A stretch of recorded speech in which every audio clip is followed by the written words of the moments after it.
Hello and welcome everybody to another stream brought to you by me, Tabletop Junkie, your host. Today I am going to do a review on another book of All Flesh Must Be Eaten. This book is called One of the Living. I'm sorry, let me try that again. This book is called One of the Living. I don't know. I sounded kind of dead there, so there we go. Maybe I'm a zombie. Whoa. No, I don't know. Anyway, so today I'm doing a book review on One of the Living, which is a player's handbook primarily for those who created survivors or survivor level characters. For those who don't know, I probably didn't go over this well in the last stream, last book review I did on number 96, but that's okay because I can kind of go a little bit more into it here real quick. My whole thing about my reviews is not to show off too much of the book because I want you guys to go out and buy it for yourself as well. I think these books that I do reviews on are actually pretty good.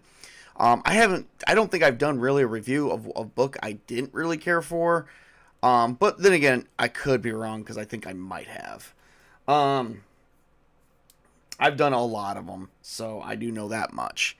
So going forward, let's begin with what this book is. This book is primarily, it's not about the end of, the zombie apocalypse in the beginning leading into, the post-apocalypse. It's kind of like, okay, the zombie apocalypse has started. Where were you? It's years later. Where were you when it began? At this point, there's no more normal people around. Everyone is pretty much a survivor. If they survive this long, they are a survivor. There's three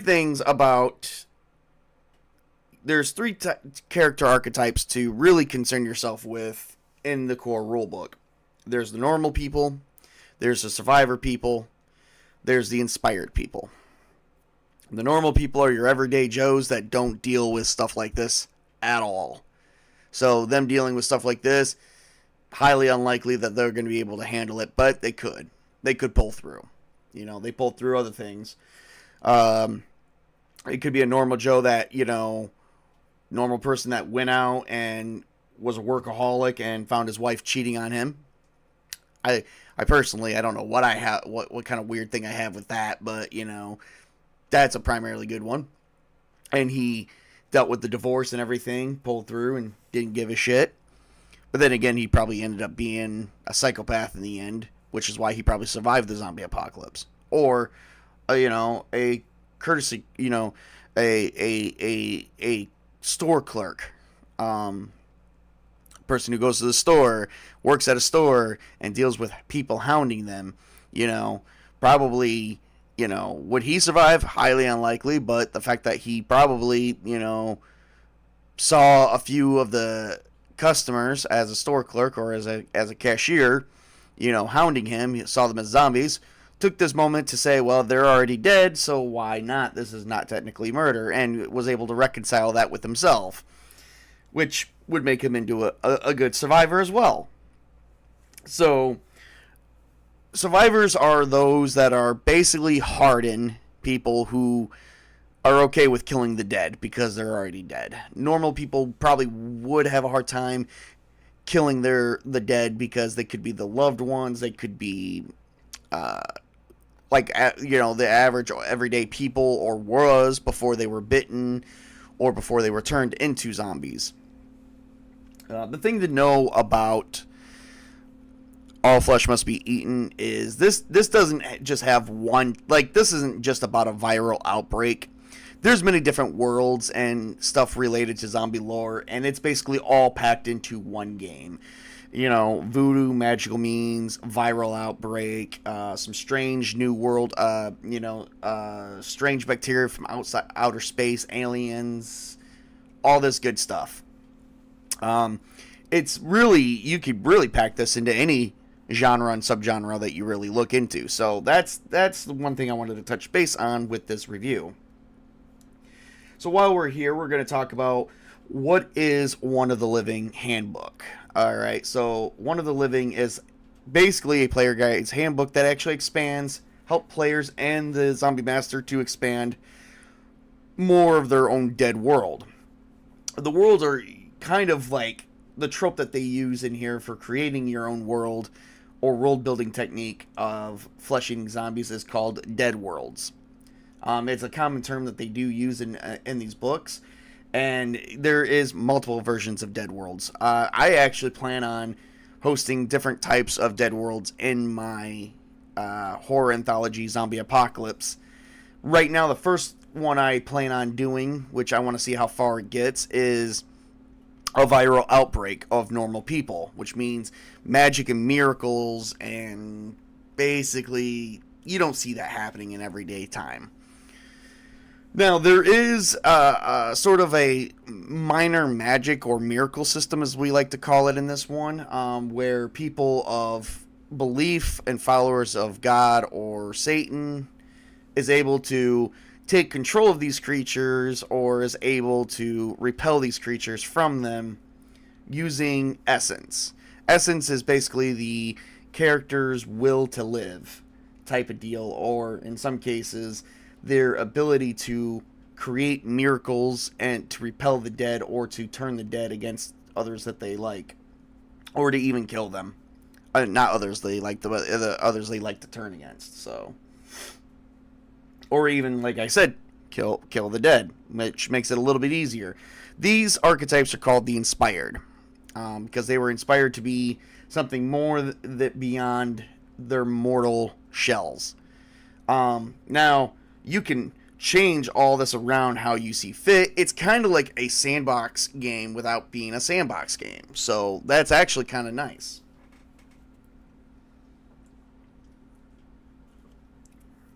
They do use a lot of zombie media. They do list them in every single book. Night of the Living Dead being one of them.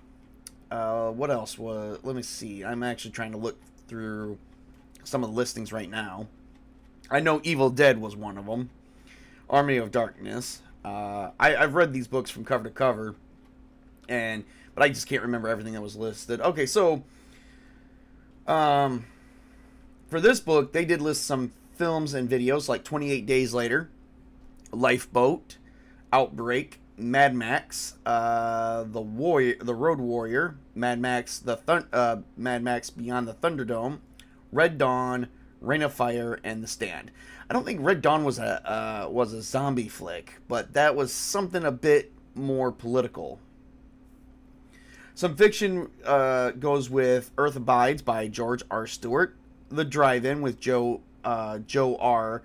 Lansdale, The Legacy of Heorot and Beowulf's Children by Niven, Barnes, and Pornell, The Stand by Stephen King, The Walking Dead by Image Comics. Weird that they mentioned that, because I thought The Walking Dead was kind of new. When did The Walking Dead come out? I can't even remember that. I think it was around 2007, 2009.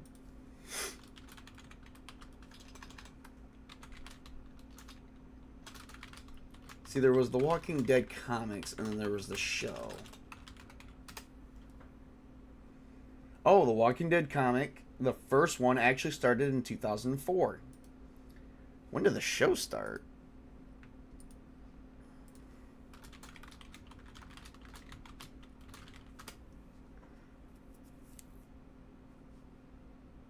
(2010), so about 6 years later.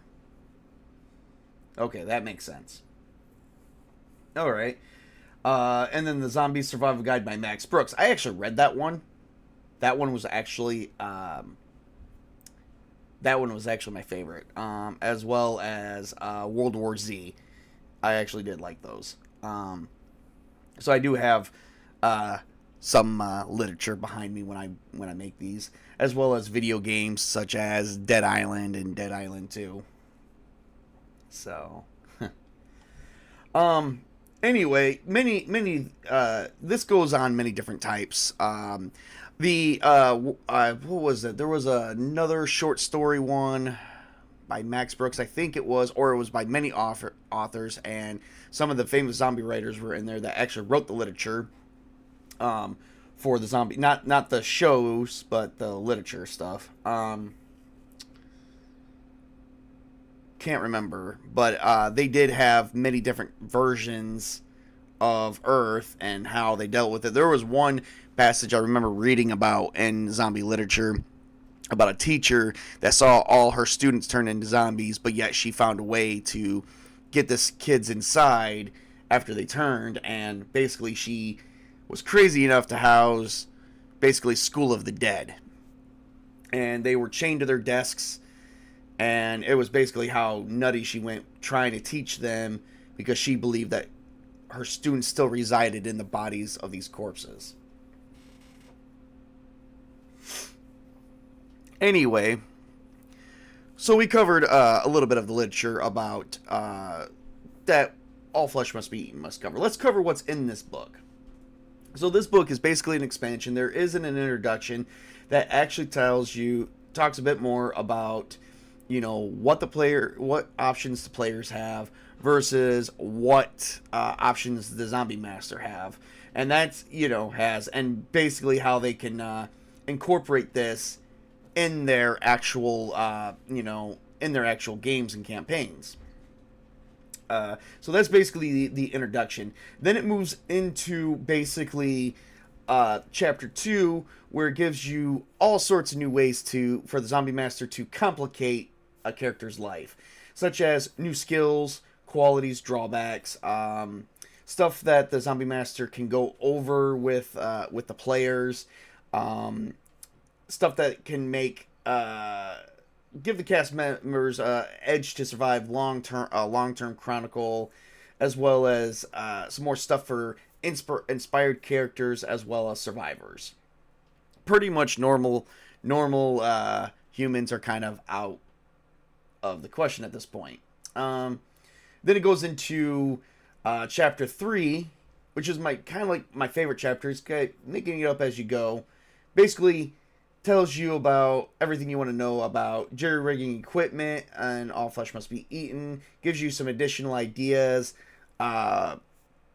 for, okay, I want to hook up a generator, or it gives you, has anyone ever seen what is it, The Colony, that the reality show where they put these survivors in there and you see them hooking up car batteries to a power grid, and they're doing solar panels and stuff like that. It's kind of like that, where you can actually tap into old lines that are still live, while there's no power and stuff like that.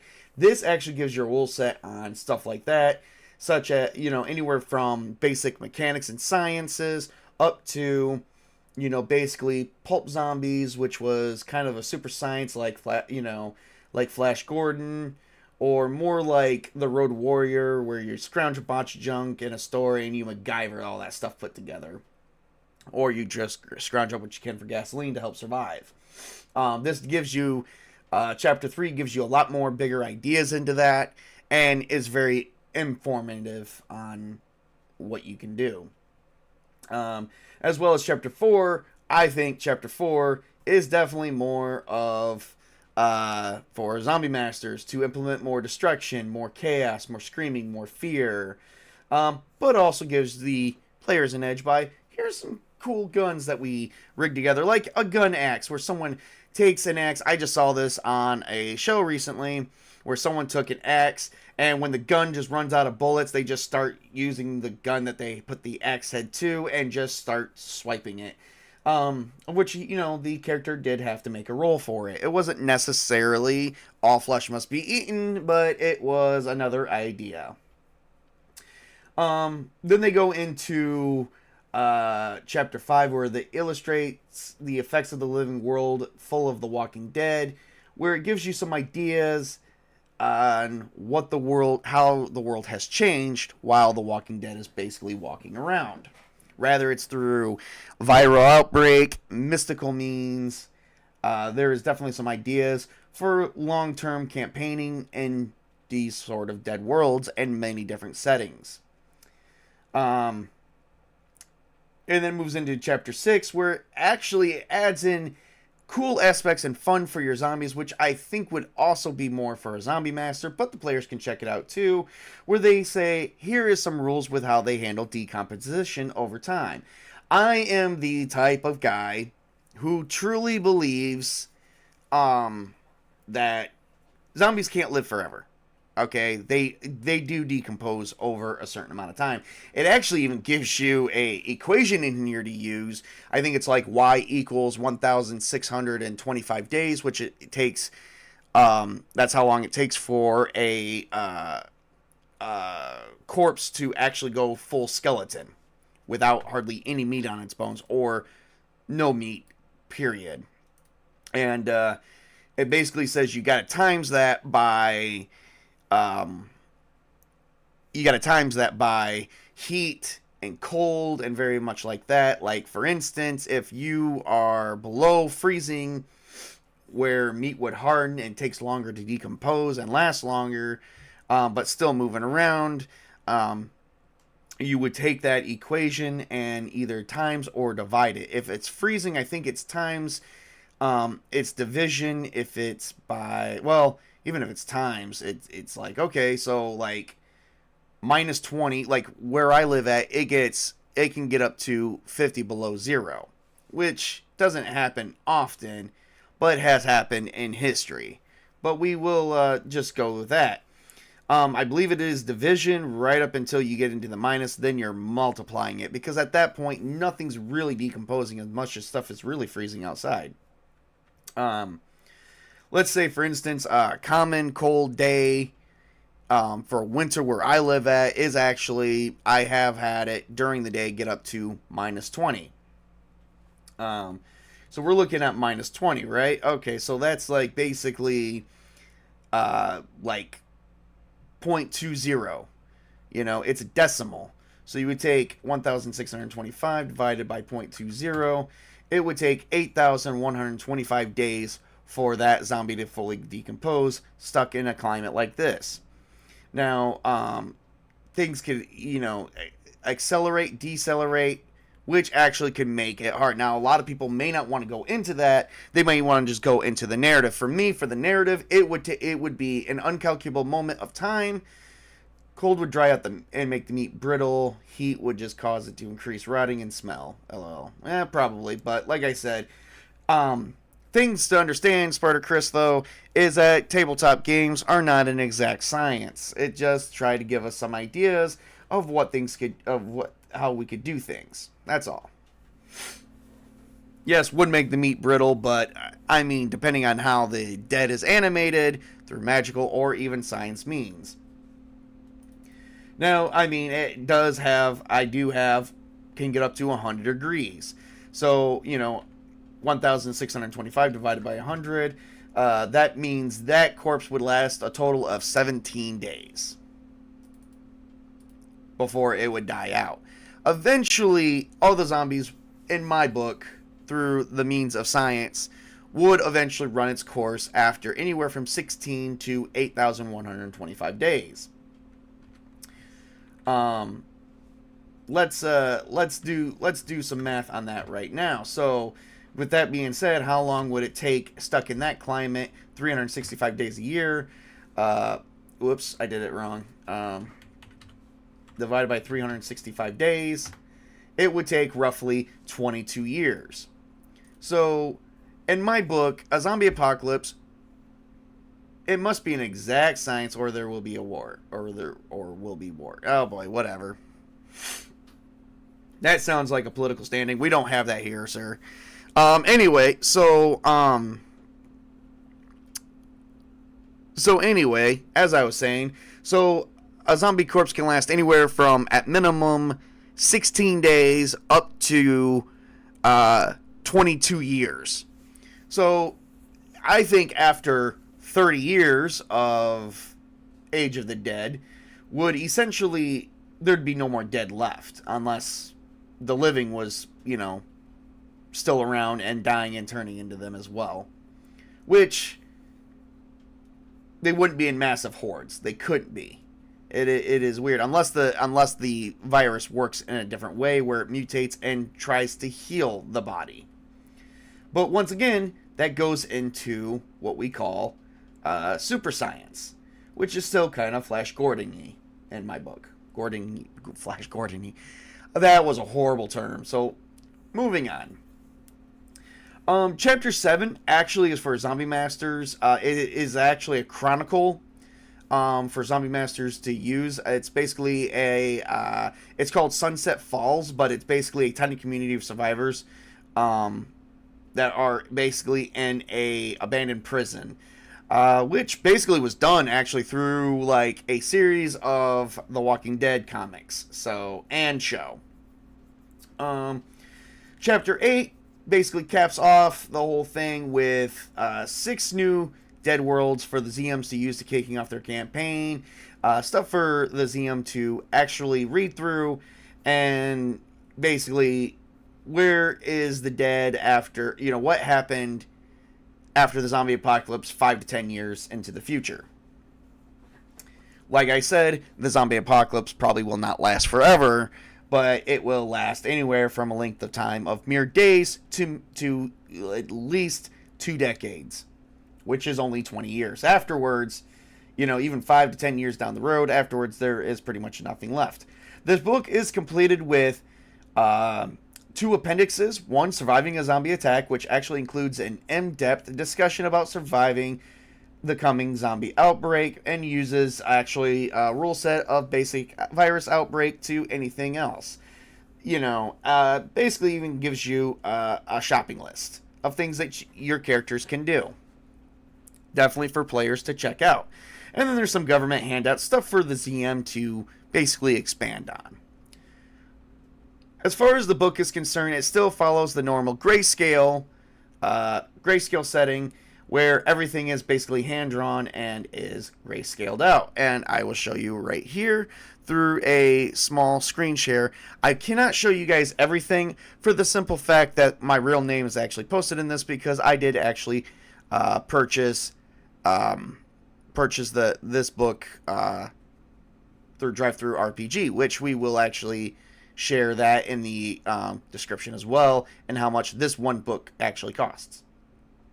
So, as you guys can see, it actually still follows the black and white, hand-drawn grayscale stuff, and is very much complete, and with actually even has rolling random attributes and many different ways of how to generate characters during this time.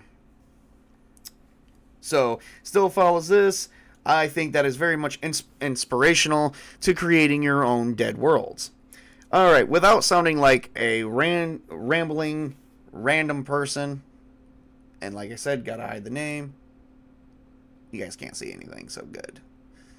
Alright, so let's proceed with my thumbs up, thumbs down. With staying consistent with the artwork and whatnot, let me show you guys the basic cover, because I can at least do that. I can at least show you the basic cover. With at least showing the basic cover, it does follow. Yeah, I like this. I like this set that they actually did. So, and this still follows the Unisystem, which, you know, maybe I should do some reviews on the Unisystem because I do actually like it. It's more different than your basic fantasy. Alright, so with the artwork and the black and white sketching and the theme, they stayed consistent with that. I will give a thumbs up for the artwork once again, as well as consistency, which is 2 thumbs up. Very much information, which is another thumbs up. And as well as chock full of, you know, stuff for both players and game masters, GMs alike, you know, basically hosts. Another thumbs up. Alright, so since I don't believe in perfect scores, I will give this a 9 out of 10. Hopefully, maybe, I won't be disappointed, but this is so far a good series. Real quick, my last thing I will cover is you can buy this right now from Eden Studios for... Let me get the price. It'll be PDF only. Probably have to find your own print shops to do that, but, you know, that's for private use. Right now, the One of the Living by Eden Studios is actually going for $12. And on drive-thru, it actually has 4.2 stars. So, and that's out of 18 to 20 different people that actually have rated it. So, 4.2 stars, that's not bad. I am still giving it a 9 out of 10. So other than that, that is everything I have this time. Thank you for dropping by, for those who did, and to remember to check out more reviews as I got coming at you. I will have more reviews coming up in the near future, so stay tuned on my channel, and please like and subscribe. Mash that like button, mash the subscribe button, and check out my videos. If you guys do like what we see here, I'm perhaps going to be hosting a workshop like I do with all the books I do reviews on character creation for All Flesh Must Be Eaten. And I may use this book. Maybe for the start of my zombie apocalypse campaign. Witch King finally came in. He's like, damn, I missed the video. Oh, yes, yes, you did. Yes, you did. For my main zombie apocalypse campaign, for starting out, I may just use the core rulebook, leading into this rulebook using One of the Living. Alright, so that's all I have for this time. Stay tuned for more, and remember to everyone to work hard, play hard, game on, everybody. Have a great and wonderful day.